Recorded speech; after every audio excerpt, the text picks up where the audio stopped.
La première fois que j'ai rencontré Philippe Bouvard, c'était au mois de décembre 1967, au studio des Acacias, à minuit. Jean Farand avait réuni toute la grille d'antenne, sa première grille de RTL, encore sous-titrée Luxembourg pour faire plaisir au Grand-Duché. Et Philippe Bouvard était au premier rang, moi déjà au dernier. Et ça n'avait pas changé, c'est pas seulement une question de taille, mais pendant quelques 40 ans, 46 ans, Philippe Bouvard est resté au premier rang et moi j'étais toujours au dernier rang.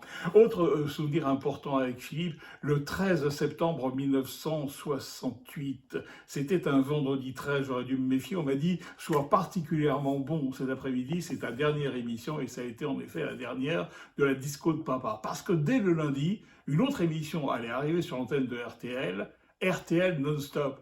D'ailleurs, cette expérience extraordinaire pour Philippe, parce que l'émission allait être un succès pendant plus d'un septennat, Philippe en a fait un livre, RTL Non-Stop, qui a été mon livre de chevet, parce que l'expérience radio de Philippe était tout à fait passionnante, et il avait surtout bien compris que quand on voulait faire de la radio sans se fatiguer, il fallait avoir des invités.